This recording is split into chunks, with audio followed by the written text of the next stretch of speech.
in this video today I'm going to tell you a secret. Because I've been working as a pro photographer for 5 years and I just closed down my business. Maybe I'll talk some more about that in another video, but for now I'm going to tell you this little secret, and the secret is that I'm in fact colorblind, and I haven't had any problems with that during my work with portraits and weddings and stuff like that. There's ways to come around with this, gray cards and color checkers and all that stuff. But when you're out here on a date like today in the fall, when the fall or autumn, whatever you want to call it, when all the colors change, I can't really see that.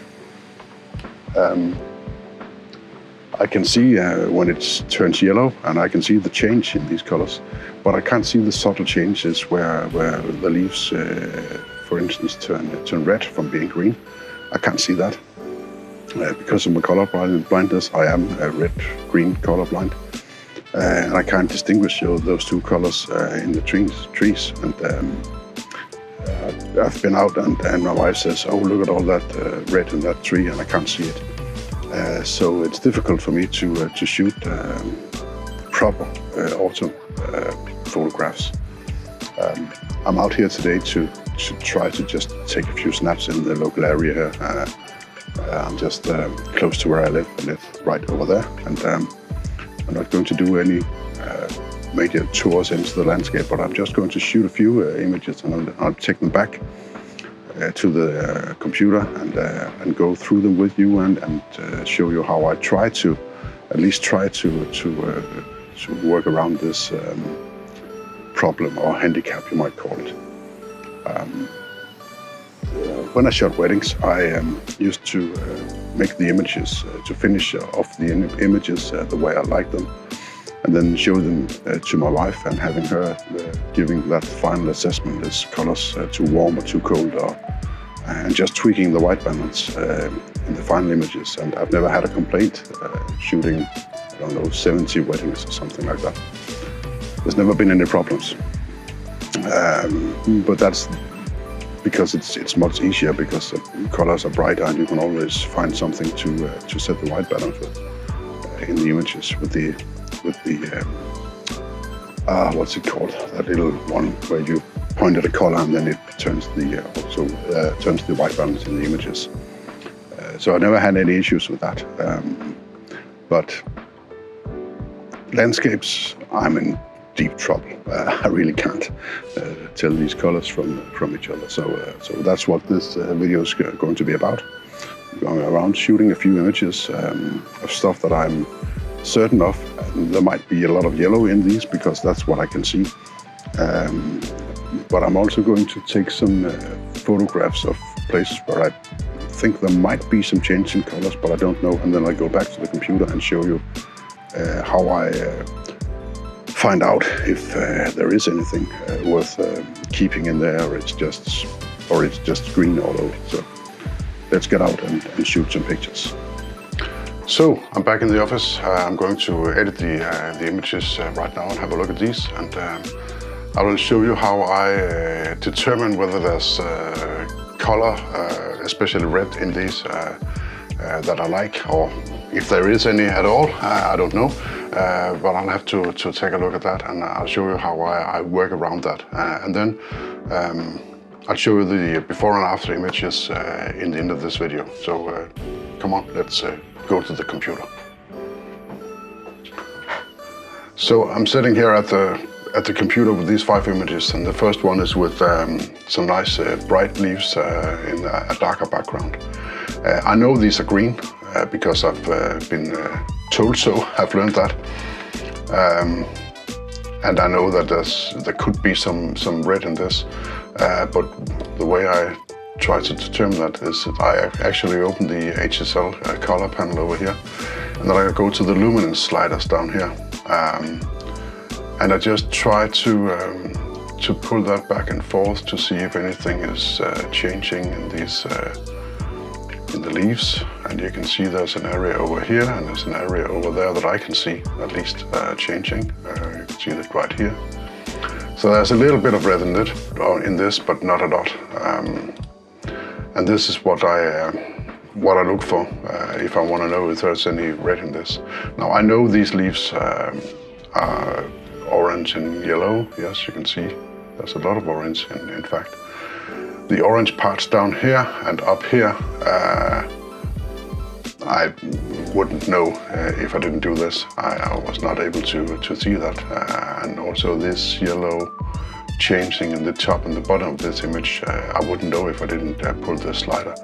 I just know that I can see that there's some yellow in this, but I can't see it any other way. So I won't show you how I edit this. I'll just edit it and show you at the end of the video compared to the unedited version. And this one, the same. I'm going to do exactly the same. Try to pull the luminance slider in the reds up and down here and see if anything happens. Actually, I don't know. Can you see anything? I can't. So this image, I'm not going to work anymore on that. I'm just going to take it out because it doesn't make any sense. But this one, I know for sure there's red in this one. And you can see the colors changing down in the right-hand corner. And also a bit in the sky up there. That's a bit strange, but I don't know exactly why this is happening. But if we go in tighter here, you can see there's a big change. And that's probably because of those berries down here. I think they are the red ones. I don't think there's any leaves changing color. No, it's just the berries. But I could make them stand out, and I will do that in the final edit. Again, I'll show you in the end of this video. I'll show you the before and after of this. And here's another example. This is just to show that there are these maple trees up here. And I know because I've been taught that they change colors a lot. But for me, when I go in tight, I don't see any red in this except for maybe down here. But let's see what happens. Well, there were not any reds down there. You can see I can make a mistake as well. And maybe that's a good example, because this is probably green, I think. Then, no, it's not. I don't know which color it is then. Nothing is happening down there. At least not to my eye. Maybe something is happening that I can't see, and that's the problem with being colorblind. I don't exactly know what's happening in these, but I can see that there are some reds changing color over here. Probably also the orange. Yeah, there's a lot of that. And a lot of yellow, I guess, yes. And interesting to see the green. It does affect the leaves, but not a lot. It's mostly the grass, as far as I can tell. And also the aqua, blue, purple, and magenta, you can do that as well. I don't know about the magenta. That's a strange color for me. Yeah, but look at that. There is a lot of magenta in here, but I don't really understand that color, and that's also maybe a problem about being colorblind. So what I'm going to do now, I'm going to edit these so that they look like what I like to see, and then I'll show you, compare the before and after pictures with you, so you can see how I chose to have chosen to edit these, with the knowledge that there are some red and yellow and orange and also magenta perhaps in these images. So I'll do that, and then I'll go back to you and show the before and after. So if you go back to these, the first one, this is the edited version, this is the unedited version. I haven't done a lot. I have, and maybe we should go to this module here so you can see. Changed the exposure a bit, given it a more some texture, clarity, dehaze, and so on. And then I have bumped the saturation in the orange and yellows, pulled it a little bit back on the greens, a little bit back on the blues, and then I've changed the luminance of these colors corresponding to the same thing. So I've basically darkened and desaturated the greens, and then given the yellows and oranges a bit more punch. you can see the actual straight out of cam here. It's a JPEG file, but it doesn't really matter. It's the same. It's a JPEG made from the raw. It's not, does not put any settings from the camera to this. And then in the next one, the edited version and the unedited version, there's not a lot of difference, or is there? Yeah, well, there is. I actually also added a vignette in this. But if you look over here in the panel, HSL panel, you can see that the major changes that I've made is a saturation in the red, orange and yellows, and brightened the same colors, and then I've pulled back on the greens and added this vignette. I actually brightened the blue a little bit because I thought it was too dark for my taste. And then also some texture and clarity and stuff like that added to this one. The one with the leaves on the ground has been edited a bit more over here. A lot of red, orange and yellow put into or bumped these and pulled back on the greens. I've raised the luminance in the red, orange and yellow, and then I've pulled a little bit back on the green. Not too much, because then it would look a bit too funky for my taste. And there's also some greens in the leaves, so you can't really do that. Up here I've done a lot in whites and blacks. I've raised the exposure a bit and put in some texture clarity and dehaze and also a little bit of vibrance to, yeah, maybe that's a bad idea. Hang on. No, it's okay, right there. And also a slight vignetting. Now if I do like this and put them up so you can compare them side by side. Edited on the left and unedited on the right. There's not a huge difference, but then again, that's also one of the problems that I have, is that that when you can't see it, you don't know if it's enough or too little or too much or whatever. Same here, edited on the left, unedited on the right. And I'll take this one as well. Edited on the left and unedited on the right. For my eye, that's not a huge difference in this one, but babe, and there is to your eyes. So yeah.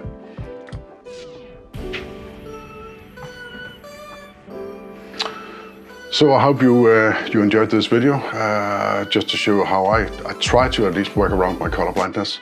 I got a few other ways to do this, so I'm actually going to make one or two other videos about the same topics here. So because there's a different way to do this. There's in fact two, well, you could say three ways of working around this. I could shoot black and white images only, but then I wouldn't get the colors. And the point is to try to get the colors. And there's two other ways that I can do this. I'm going to show you that to you in probably the next one or maybe two videos. I don't know. I won't make them too long so you get too bored. So have any comments? Have any thoughts about this? Do you have the same problem perhaps? Maybe with other colors? I don't know if that's possible. I think either you're totally colorblind or else you're red-green as I am, but I don't know for sure. I haven't dived into that as much, but if you know anything about this, comment on that. If you're curious to see, or if you think I'm just in the wrong ballpark, please tell me if I can't make any colorful images of the autumn, because then I just won't do it, because to be quite honest with you, I kind of hate the autumn because it's giving me so much difficulty in finding something to photograph, finding compositions with the colors in, because I can't see them. If there was some way I could, maybe, should I bring the laptop out into the field and then put some images in and pull the sliders and see what's happening in the images to determine it. Oh, that's red over there. But no, that would be too crazy. Then I'd rather not take the pictures. I'll just shoot whatever I find interesting. So yeah, that's all from me now. Thanks for watching. See you in the next one. Bye.